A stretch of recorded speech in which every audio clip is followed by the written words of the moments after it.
Bueno, arroba Gustavo Represas en las redes, el topo para quienes lo manejan en el CENARD, máster por la Universidad Autónoma de Madrid, doctor en alto rendimiento por la Universidad de Castilla-La Mancha, candidato a máster por el Instituto de Biomecánica de Valencia, responsable de los laboratorios de biomecánica del CENARD y de UNSAM, y además director de la licenciatura de Educación Física de la UNSAM.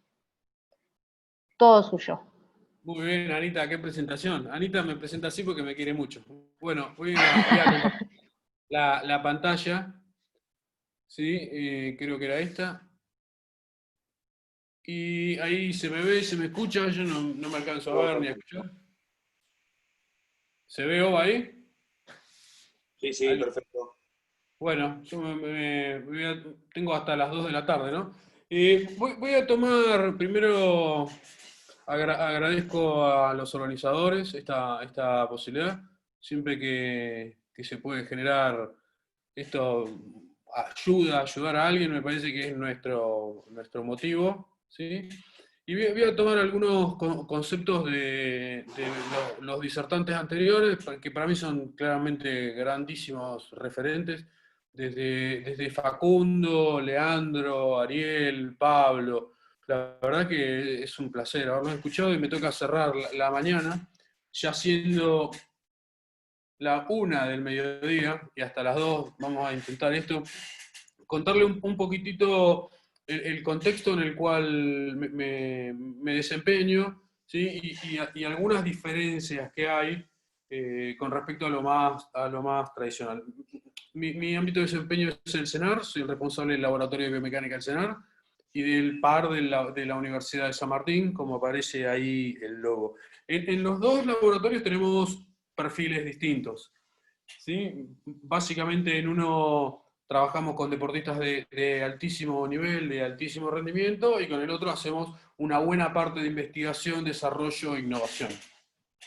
Entonces, la charla de hoy está orientada básicamente, se habla mucho del entrenamiento basado en la velocidad, de hecho, mi comienzo va a estar, el comienzo de la charla está claramente orientado al entrenamiento basado en la velocidad, ¿sí? Pero más adelante voy a dejar algunas salvedades, ¿sí? Que tienen que ver con esto de la aceleración, de cómo identificar la aceleración, cómo valorarla, cómo darle peso, ¿sí? Y tomo de compañeros que han dado antes esto de volver a las bases. Bueno, en el lugar donde estoy yo es difícil volver a las bases, porque son todos deportistas de alto nivel y con una altísima calificación, en donde hay una variable que lo hace distinto al resto de las cosas, es que nunca hay tiempo.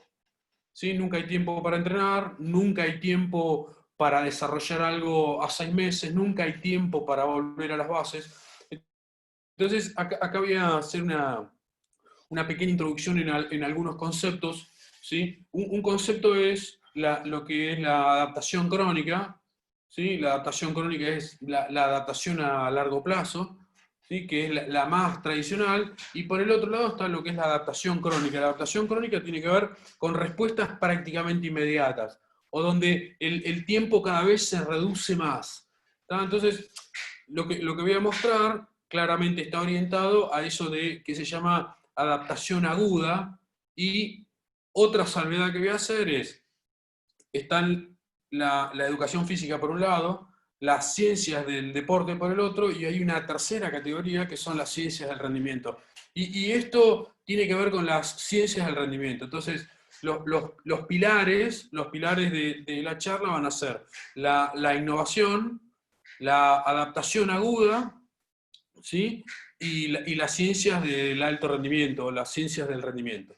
Entonces, recién escuchaba a Pablo y hablar del quinograma, ¿sí? Hablar del quinograma es tomar dos imágenes. La realidad es, a ver si me lo permite esto, tomar decisiones.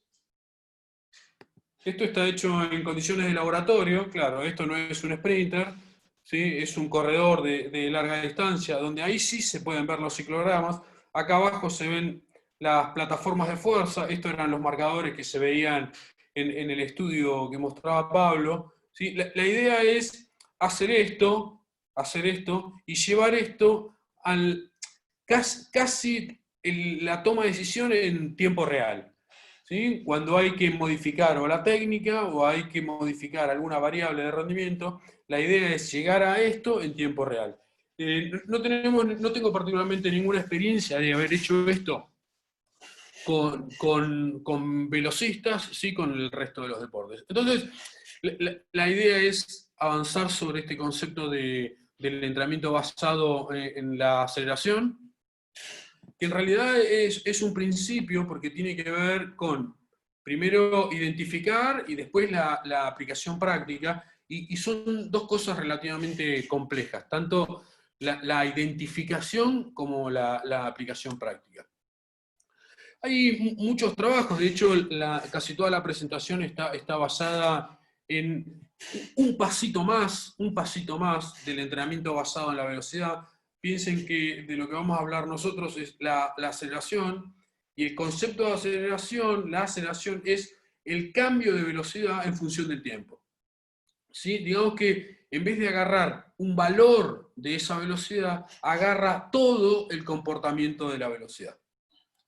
Y cuando uno empieza a hacer revisiones, ¿sí? Esto es PubMed, acá hay esperen un segundito, vengo a esto.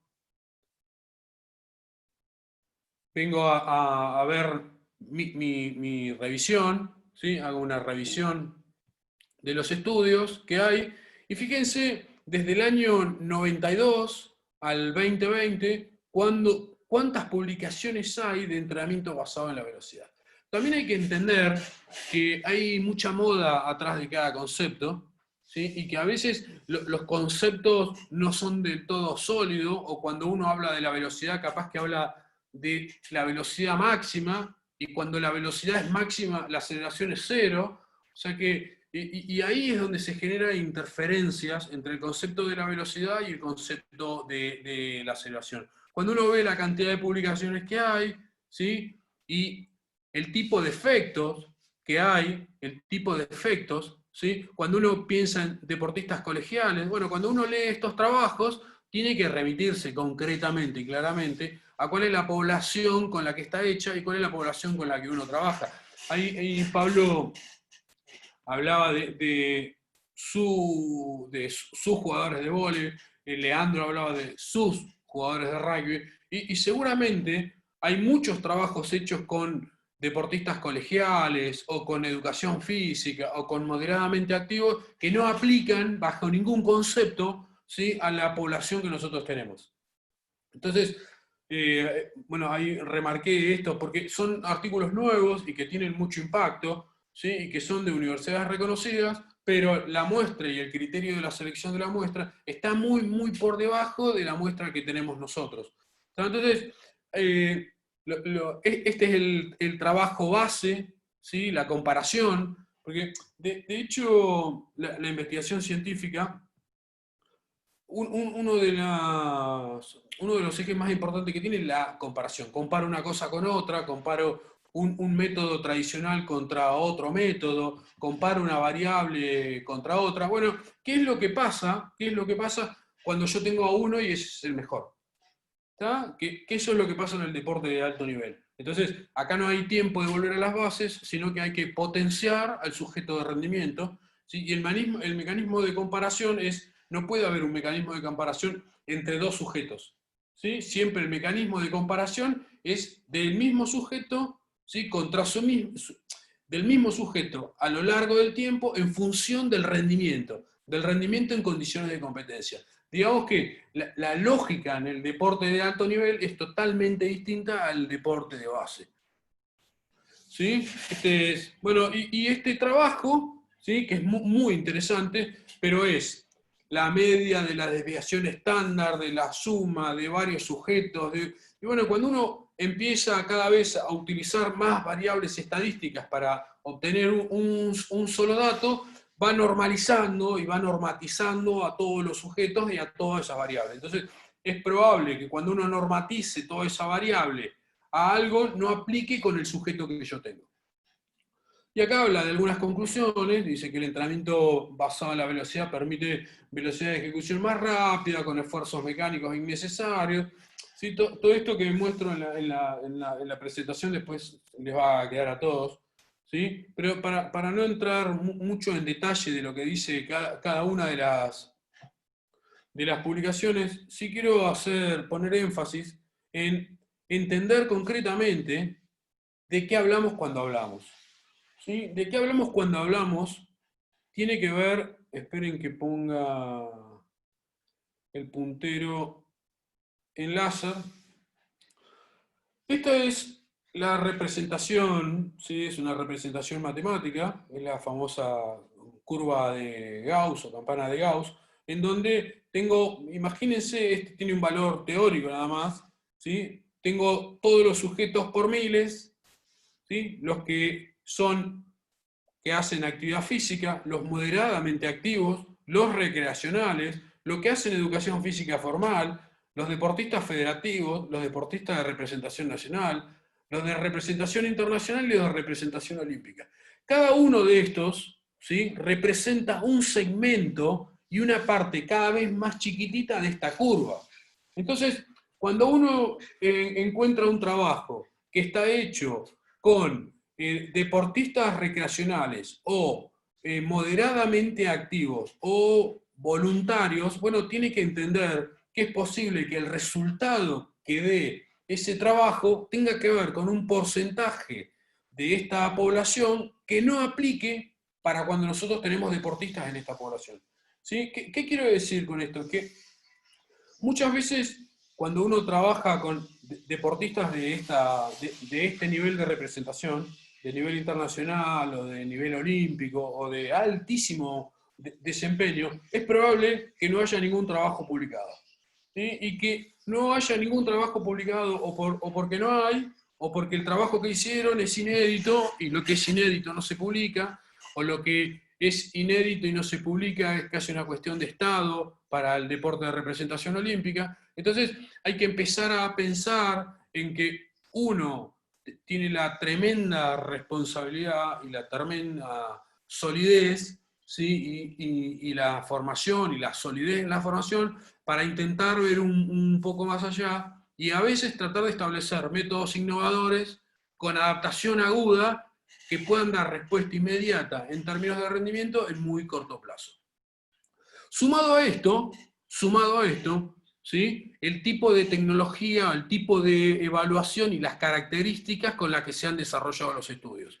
Entonces, es probable que se haya hecho con deportistas recreacionales en pruebas de campo, y nosotros tenemos un representante olímpico en donde vamos a valorar en condiciones de competencia. Entonces, es muy difícil encontrar publicaciones o información afín, ¿sí?, al deportista con el que nosotros estamos trabajando. Y viceversa, es probable que haya trabajos de representación nacional o de representación internacional, o el segmento superior de representación federativo y el segmento inferior de representación internacional, y que esté publicado como una publicación de muy, muy alto impacto, pero no aplique, ¿sí?, en el deporte que entreno yo, o en el, por ejemplo, los deportes como hablaba Leandro, un deporte que entrena 3 veces por semana, para mí es un deportista ocasional, digamos. Tiene un alto nivel de competencia, pero el nivel de entrenamiento es casi recreacional, un poquitito más que recreacional.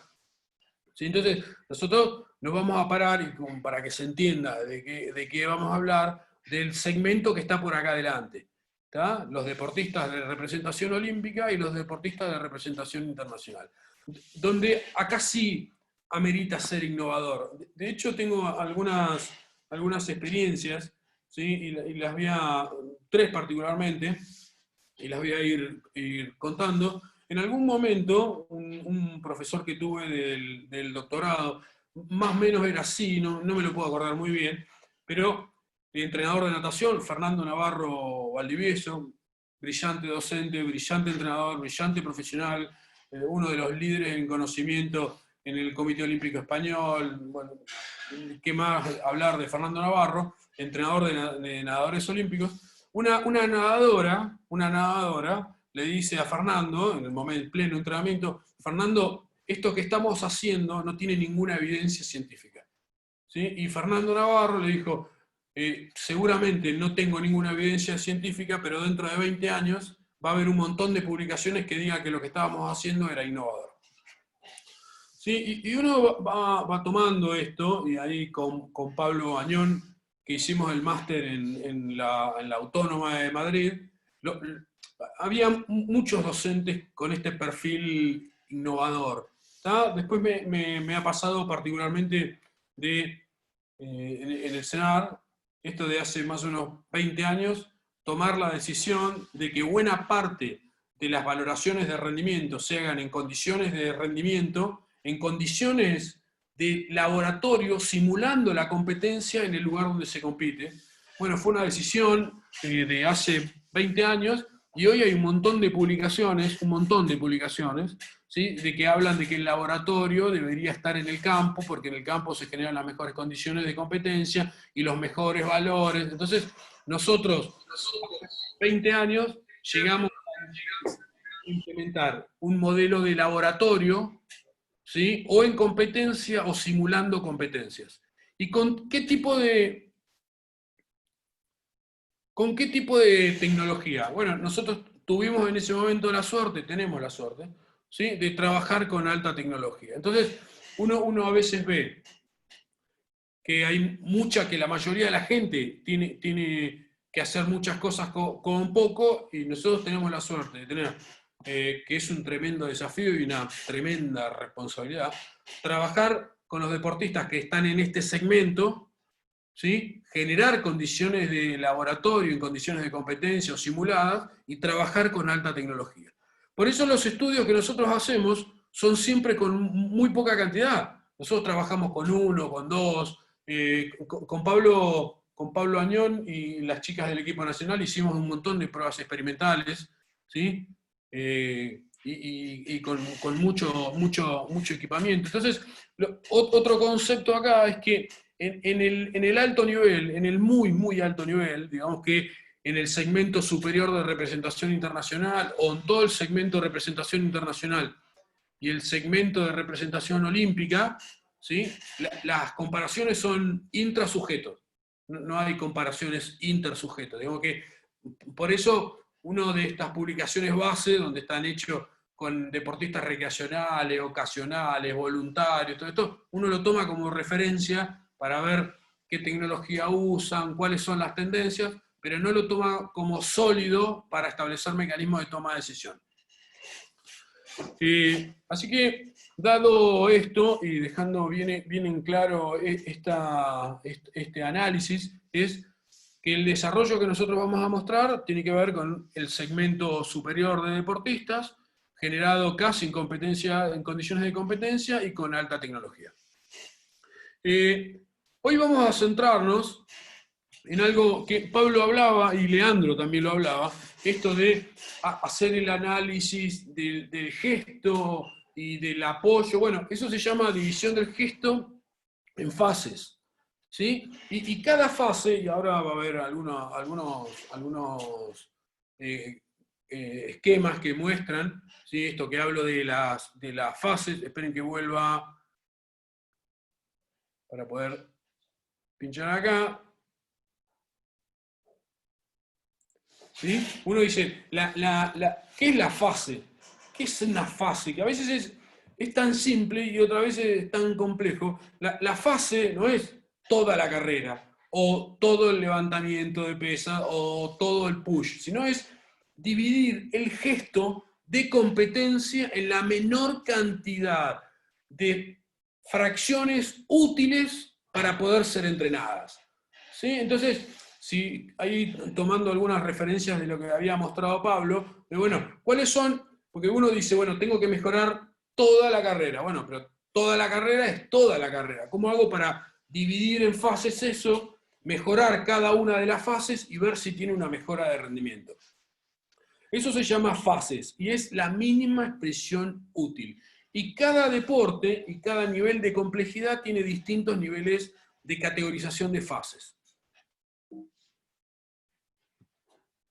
Y son, esto que pongo acá, son las mínimas expresiones que se pueden mejorar con el entrenamiento. ¿Sí? En vez de pensar en la mejora de la variable exclusivamente de rendimiento, ¿sí? Es dividir el gesto de competencia en la menor cantidad de fases posibles y capaz que trabajando una sola tengo mejora de rendimiento. Eso se llama adaptación aguda. Es identificar la variable, ¿sí? Estimularla, entrenarla y ver si hay mejoras sobre el rendimiento en condiciones de competición. ¿Tá? En condiciones de competición, que lo hace sustancialmente distinto a la metodología de esto de entrenar mucho tiempo para conseguir un objetivo. ¿Sí? La cantidad de fases es proporcional al nivel de rendimiento del deportista. ¿Sí? No es lo mismo trabajar con un deportista recreacional que con uno de alto nivel, con uno internacional, que con uno olímpico. Con uno olímpico, con uno de alto nivel, la cantidad de fases es muy grande. Ahora les voy a mostrar un ejemplo de judo y sobre el final de la charla uno hecho sobre el salto en largo, que estamos empezando algunos trabajos sobre un saltador de triple. ¿Tá? Y las fases pueden ser o técnicas, ¿sí? O mecánicas, o temporales, o mixtas. Digamos que una fase técnica puede ser cuando el talón, por ejemplo, tomando la última diapositiva de Pablo, cuando el talón llega a la mínima flexión, o cuando el talón está en contacto, o la mecánica puede ser cuando genera tal velocidad angular, o tal nivel de fuerza, o tanto tiempo de apoyo, o tanta relación de construcción de algún índice. Temporal es lo que pasa en cada una de las imágenes, ¿sí? Como si uno viese una película, en función de tiempos constantes. Y funciones mixtas es la interrelación entre las variables técnicas, mecánicas y temporales. Nosotros trabajamos siempre en fases mixtas, ¿sí? Porque hay cuestiones que se dan en el medio de esas, ¿sí? Que a veces son muy importantes, pero que no entran en ningún criterio de fases. Y acá les voy a mostrar un modelo, ¿sí? Este es un modelo del judo, ¿sí? Antes de empezar a pensar en un análisis y antes de pensar en la mejora de la aceleración, ¿sí? Hay que dividir, hay que tomarse el tiempo de hacer esto. Y yo creo que, como lo dije, lo digo en varias charlas y en varias oportunidades, ya media hora. Yo creo que las ciencias del deporte están en un momento de evolución tremendo, ¿sí? Que está sentando bases de incorporar nueva información, que este es el gran momento de las ciencias del deporte, donde la intención ahora es que cada deporte tenga sus medios de entrenamiento y sus métodos de entrenamiento. Creo que la pandemia nos va a ayudar bastante en eso, porque nos pone en contacto. Entonces, lo primero que hay que pensar es que no hay un método de entrenamiento que sea útil para todos los deportes, ¿sí? Y que cada deporte debe ser medido en fases. Y que cada una de esas fases tienen distinto peso, distinto impacto sobre el rendimiento. Y que hay que encontrar esa pequeña fase para trabajarla en términos de entrenamiento, para ver si tiene adaptación sobre la competencia.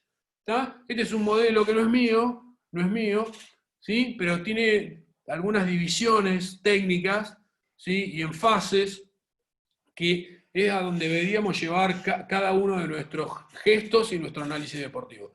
Y esto, a ver si corre, imagínense en esto,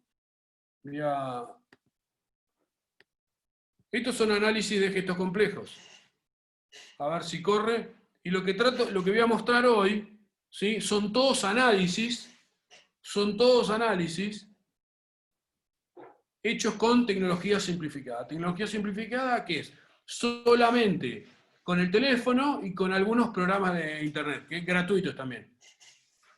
¿Sí? Cuando uno puede analizar esto, puede ver acá desplazamientos en el gráfico de acá arriba, lo voy a parar para así podemos, fíjense, esto que se ve acá es el comportamiento de todos estos puntos, ¿sí? Ahí Pablo mostraba 3, uno en la cadera, uno en la rodilla y otro en el malleolo. Acá nosotros tenemos todos los puntos de referencia, donde el punto de referencia en términos de rendimiento más importante es la pelota, ¿sí? Todo lo otro es lo que genera el movimiento de la pelota. El objetivo de rendimiento está en que la pelota salga a la mayor velocidad posible. Vuelvo.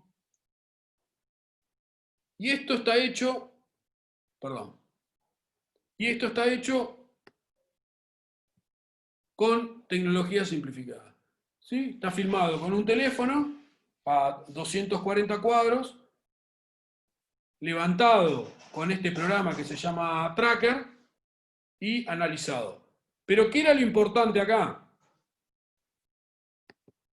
Analizar la aceleración en función del tiempo de la pelota. ¿Está? Como que todo el resto era lo que iba a generar que la aceleración de la pelota sea mayor o menor. Y entonces acá otra diferencia. ¿Sí? Una cosa es pensar en que la aceleración y la velocidad son valores, y otra cosa es pensar que la velocidad y la aceleración son funciones. ¿Sí? ¿Qué significa funciones? Que tengo mucha cantidad de datos para tomar mucha cantidad de decisiones. ¿Sí? Fíjense que es un gesto que desde que empieza el gesto hasta que termina es 1.6 de segundo.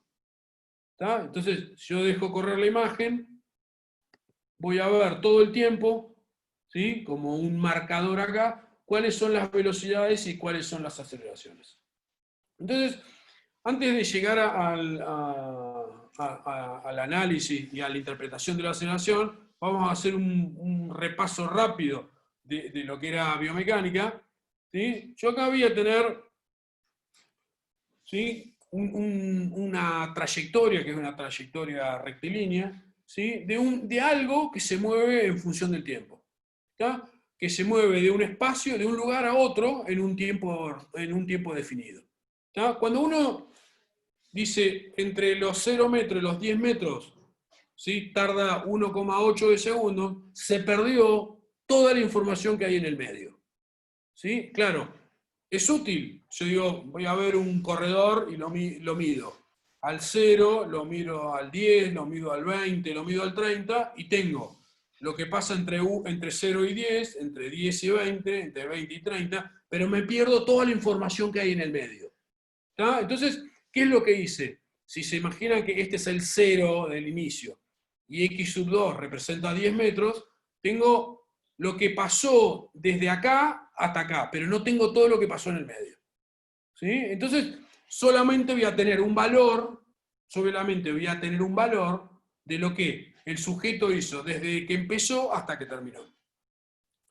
Y eso es el desplazamiento, digamos. Imagínense que eso que está acá, esta bolita amarilla, no es una bolita amarilla, sino que es un sujeto, y que este es el 0 y que estos son los 10 metros. Bueno, voy a tener lo que pasó acá y lo que pasó acá. Cuando mido con células fotoeléctricas, ¿sí?, pongo un par de células fotoeléctricas acá y otro par de células fotoeléctricas acá. Con ese par de fotocélulas acá y con ese par de fotocélulas acá, lo único que digo es cuánto tiempo demoró en recorrer ese espacio, cuánto espacio recorrió, y calculo con eso, ¿sí? Fíjense esto. Yo tengo acá el espacio y el tiempo, cómo se va moviendo en un espacio, en una gráfica de espacio y en función del tiempo. Cuando el movimiento es preponderantemente vertical, o cuando el movimiento tiene algún movimiento antero-posterior. Entonces, vertical o con algún movimiento antero-posterior. ¿Sí? Entonces, esa es lo que hace la gran diferencia. El trabajo que vamos a mostrar ahora está básicamente orientado al análisis de la aceleración, ¿sí?, como punto crítico para la mejora de la velocidad. O sea que no es que se identifica la velocidad, sino que se identifica la aceleración para trabajar la velocidad. Entonces, definimos la velocidad como el tiempo que demora un móvil en pasar por un lugar y llegar a otro en relación al tiempo. ¿Cuál es el indicador de la velocidad? Metros por segundo. ¿Sí? Y no es ni más ni menos que pensar esto. Si yo pasé a una velocidad por acá, Pablo mostraba en el gráfico de los corredores, ahí Pablo, si estás y me querés ayudar con los datos, ¿sí?, que pasaba a la primera velocidad 5, y algo metros por segundo y la segunda velocidad a 8, y algo entre el metro número 10 y el metro número 20 para la carrera, yo tengo estas velocidades, pero no tengo lo que pasó en el medio. ¿Sí? Entonces, cuando tengo esto, solamente tengo valores, ¿sí? No tengo la función. Y la aceleración, ¿sí? Es la relación que hay entre la diferencia de velocidades en función del tiempo. Por eso hay una tremenda confusión, ¿sí? Hay una tremenda confusión, ¿sí? A lo que es la aceleración. Uno dice, trabajo la máxima aceleración, pero la máxima aceleración no coincide con la máxima velocidad. Cuando se llega a la máxima velocidad, la aceleración es cero. ¿Sí? ¿Eso qué quiere decir? Que hay que identificar y hay que establecer algún medio, y ahora vamos a ver cómo se identifica en un gesto muy simple, ¿sí? Cómo se identifica la aceleración, y si estimular esa aceleración tiene mejoras sobre la manifestación de velocidad. ¿Está? Bueno, estas son ecuaciones que quedan ahí grabadas para el que las quiera ver, ¿sí? Y este es nuestro caso de estudio. Este es deportista lanzador de bala, está hecho con una metodología, la metodología fue muy, muy simpática, y este es otro de los modelos innovadores implementados por el laboratorio. Esto se hizo como un trabajo remoto, digamos, esto creo que fue en el Centro de Entrenamiento de Sevilla. Ese es Germán Lauro y ese es Andrés Charadía, otro de los grandes entrenadores que Pablo también hablaba de entrenadores de atletismo. Bueno, ahí tenemos uno de los grandes entrenadores de atletismo, y Germán Lauro, deportista olímpico. Y ellos establecimos un protocolo de toma de datos. Ellos tomaban los datos con el teléfono, digamos que con un teléfono tomaban datos con el teléfono, lo cargaban a la nube, nosotros los bajábamos en Buenos Aires, procesábamos esos datos y le devolvíamos a él las características del entrenamiento y el análisis de esa información. ¿Cuál es el objetivo primario de esto? Tomar decisiones. ¿Sí? Como no hay tiempo para trabajar, nunca hay tiempo, el deporte de alto nivel, lo único que no tiene nunca es tiempo, no hay tiempo. Entonces, se trató de establecer esta metodología. ¿Y cuál fue el problema? Porque acá aparece algo distinto de lo que es la práctica a lo que es la teoría. La teoría siempre va en función de, bueno, si mejoro tal cosa, podría pasar. Bueno, acá la realidad es distinta. Acá tengo la información del sujeto y tengo que buscar cuál es la adaptación que va generando cuando no hay tiempo para trabajar. ¿Sí? O sea, tengo que ir haciendo pequeños ajustes y ajustes casi artesanales para identificar la mejora de rendimiento. ¿Cuál es el problema acá? La opinión del entrenador contra la sensibilidad del deportista. Por eso, cuando Facundo Ahumada al principio decía que no se quería perder en los datos, o algo así, lo dijo, no se quería perder en los datos porque a él también le importaba ver la cara del deportista y entender lo que pasaba. ¿Sí? Acá es lo que entiende el entrenador, lo que percibe el deportista, ¿sí? Y los datos. ¿Sí? Y los datos. Entonces, el problema que apareció acá era que el deportista se sentía, por eso entiendan este concepto, se sentía más veloz, ¿sí? Haciendo este ejercicio imitativo del lanzamiento de bala, ¿sí? Con mayor cantidad de kilos. Entonces hicimos una prueba experimental que duró casi 3 semanas, duró aproximadamente 3 semanas, en donde todos los entrenamientos, ellos cada entrenamiento ellos se filmaban, nos mandaban los datos, nosotros analizábamos los datos, se los devolvíamos, y la orientación era ver en qué repetición y con qué sobrecarga generaba la máxima velocidad para perfilar el entrenamiento. Entonces, primero tenían volúmenes muy grandes y con mucha sobrecarga, y después los fueron ajustando a establecer con qué sobrecarga y en qué repetición generaba la máxima velocidad, ¿sí? Y esas velocidades asociadas con términos de aceleración. Entonces, esto sigue siendo el análisis con herramientas gratuitas. Entonces, vamos a ver 3 gráficos: el gráfico de espacio en función del tiempo, el gráfico de velocidad y el gráfico de aceleración. Ahora, recién hablábamos de... ya hay 40. Hablábamos de división en fases, ¿sí? El gesto acá se va a ver, esperen que corro esto, se va a ver a medida que lo va haciendo, este puntito rojo que está acá, alguien que esté en línea que con micrófono, Oba, si se alcanza a ver el puntito. Sí, se ve, Gustavo. ¿Se ve? Sí, sí. Bueno, vamos a ver el puntito rojo acá, el puntito rojo en la velocidad y el puntito rojo en la aceleración. ¿Sí? Lo vamos a ir pasando. ¿Para qué? Teníamos que identificar en qué repetición, ¿sí?, generaba la máxima velocidad y con qué sobrecarga. Fíjense, sigamos el puntito rojo. Ahora solamente prestemos atención a esto, a este puntito que está acá.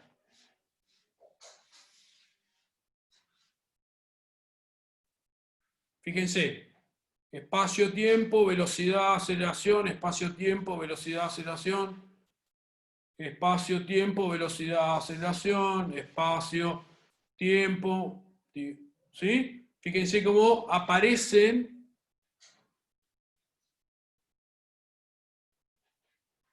en vez de aparecer, como se veía antes, un solo valor, ahora aparecen funciones. El espacio en función del tiempo, la velocidad en función del tiempo y la aceleración en función del tiempo. Ahí tengo a alguien que me quiere preguntar algo, ¿o ¿o sigo? ¿Eras vos? Seguí nomás, era una persona Sí, ayudando. vamos en los 15 minutos a tratar de meter todo lo que queda. Entonces, vimos, esto que se ve acá es ni más ni menos que los datos que están acá arriba, ¿sí?, pasado a otro entorno gráfico, en donde se ven el espacio recorrido, la cantidad de repeticiones que hace, ¿sí?, y la cantidad de kilos y la cantidad de repeticiones. Esta es la división en fases, con algo muy simple, fases excéntricas y fases concéntricas, que tienen que ver con principios mecánicos.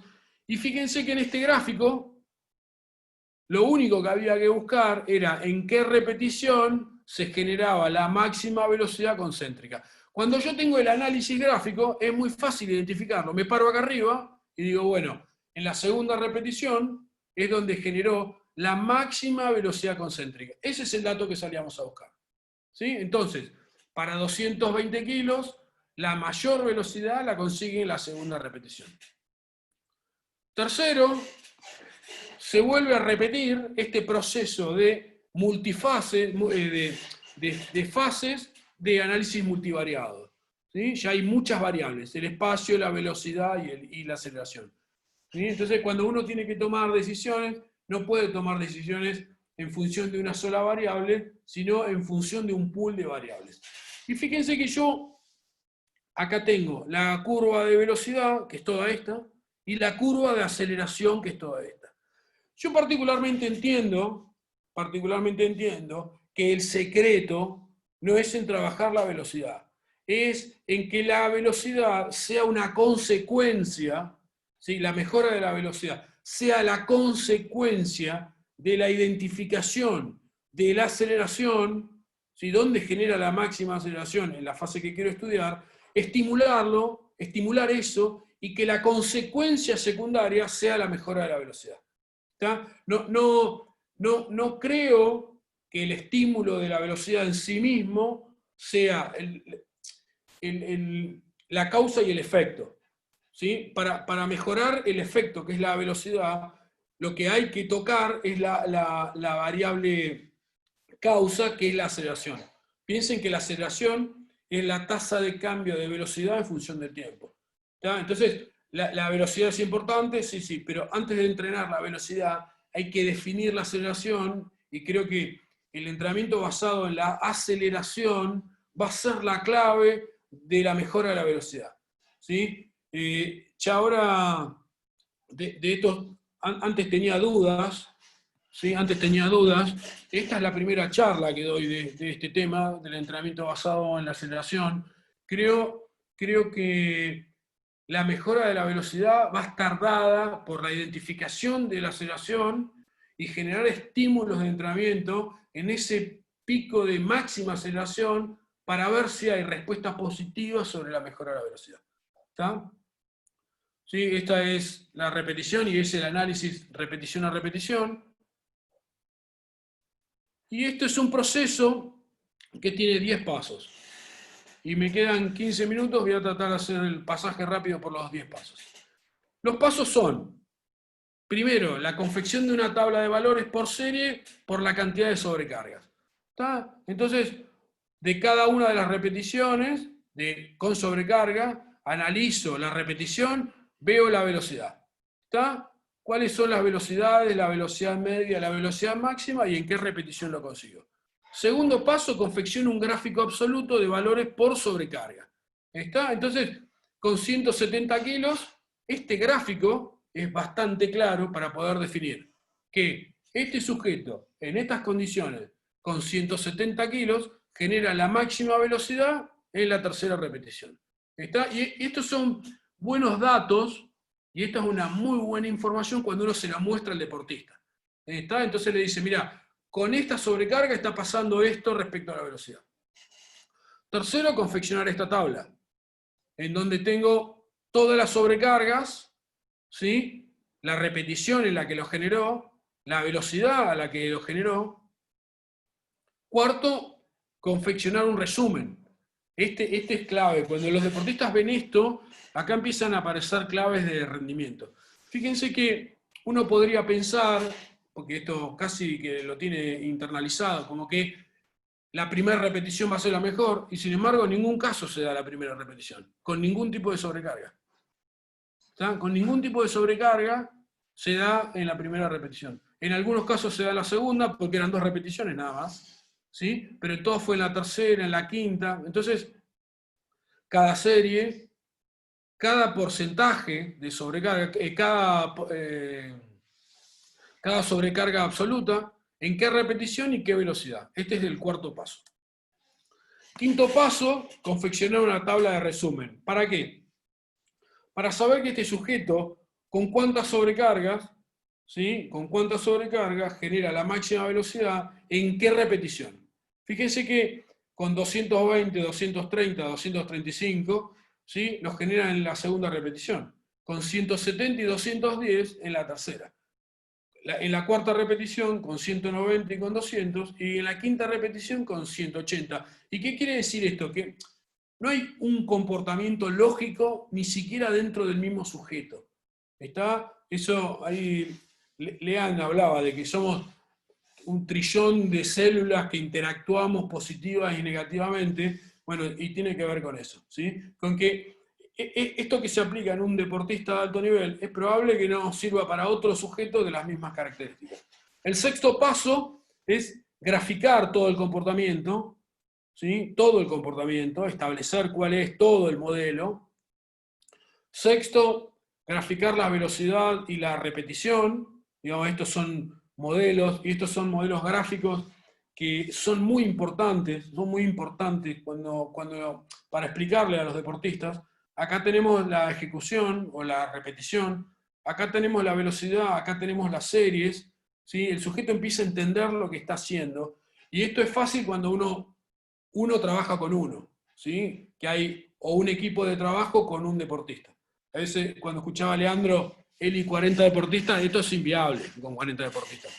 Sí pensar, ¿sí? Que hoy te toca entrenar a 40 y capaz que mañana puedes entrenar a un campeón olímpico. ¿Sí? O sea que hay que saber las cosas antes de que te ofrezcan. Decir, bueno, vas a trabajar con ya saber qué necesidades tenés. Graficar todo, ¿sí? Este entorno gráfico, nosotros particularmente estamos habituados al entorno gráfico, ¿sí? O sea que todo lo que nosotros hacemos lo graficamos, ¿sí? Y después, el noveno paso, quizás es el más complejo, establecer tanto el modelo de valoración como el modelo de ejecución. Y no quedarse en este modelo tradicional o en los modelos tradicionales de tantas series, de tantas repeticiones y siempre incremental o siempre decreciente o siempre piramidal, sino que establecer un modelo. Acá le voy a presentar, yo creo que son 10 modelos que hay, ¿sí? Estos 10 modelos representan 10 formatos de trabajo totalmente distintos, ¿sí? Después esto queda grabado, lo van a poder descifrar mejor. donde los modelos pueden ser, estos en términos porcentuales, de sobrecarga en kilos, perdón, sobrecargas crecientes en cuanto a las repeticiones, la cantidad de series, el oleaje de las series, cuando es una sola repetición, cuando las repeticiones son constantes, y hay un montón de modelos de meseta, modelos incrementales, modelos de incremento escalonado, modelos de escalonado decreciente. Y el 10º paso, ¿sí? Este es bastante polémico, si la palabra aplica, es el tipo de sobrecarga, el modelo de repeticiones, el modelo de características y el modelo de recuperación. Yo particularmente estoy de acuerdo con que, o pienso que un modelo de carga incremental, ¿sí? Con repeticiones constantes, con ejercicios asimétricos, porque cuando uno analiza el gesto y el gesto tiene claramente tendencias a rotar, y uno hace ejercicios con la misma sobrecarga de los dos lados, es posible que un lado sea más lento que el lado, por ejemplo, del lanzador. Si el lanzador tiene un lado más veloz que el otro y la sobrecarga es constante, es probable que el lado no hábil le quite velocidad de ejecución al lado hábil. ¿Sí? Y los tiempos de recuperación constante. Pero esto es un modelo que hay que generar y cada uno debería generar. Entonces, a modo de repaso, aceleración es la diferencia de velocidad en función del tiempo. Yo creo que la identificación de la aceleración, ¿sí? Como el punto crítico, es identifico la aceleración, estimulo esa aceleración y veo una respuesta sobre la velocidad, no al revés. ¿Sí? Y conceptos clave, que si esta velocidad y esta velocidad son iguales, ¿qué es lo que pasa cuando uno llega a la máxima velocidad? Si estas velocidades son iguales, la aceleración es 0. ¿Está? Entonces, es probable que la máxima aceleración la haya conseguido mucho tiempo antes que la máxima velocidad. Entonces, eso muestra que los datos son independientes uno de otro. El gráfico de la aceleración, ¿sí? Que creo que acá es donde hay que salir a buscar datos, no a la velocidad, ¿sí? Y que creo que el estímulo está en identificar este punto, tocar esta variable de rendimiento, generar un plan, ¿sí? Y con ese plan ver una respuesta al corto plazo. Y este es el otro modelo, que cuando arranqué la clase lo comenté. Este es un modelo que estamos implementando ahora, que no es nuestro, es tomado. Lo estamos implementando para un saltador en largo, un saltador de triple, de la provincia de Salta, creo, si mal no me equivoco, en donde cada una de estas cosas tiene división en fases y vamos a empezar a trabajar en el análisis de esas pequeñas fases sobre la marca que tiene, que la tenía anotado por ahí, no me acuerdo dónde, ¿sí? De cada una de estas fases, llevar todo a la mínima expresión, hacer trabajos en las mínimas expresiones, ver adaptación aguda y sobre esa adaptación aguda ver respuestas sobre el rendimiento. Y si me permiten, llegué antes, así me dan 5 minutos para unas preguntas o algunas reflexiones. Primero, darle las gracias por la invitación. Y segundo, tener en cuenta y recordar que también es probable que el modelo más exitoso pueda ser el tuyo.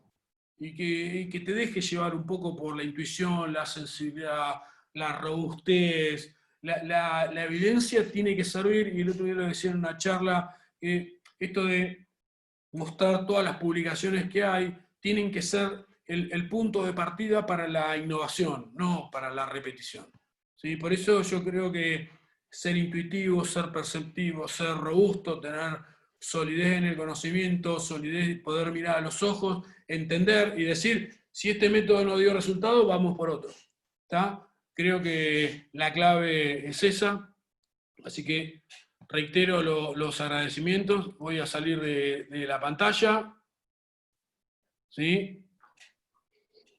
Y Bueno, gracias a vos, Doc, también. le metí paliza para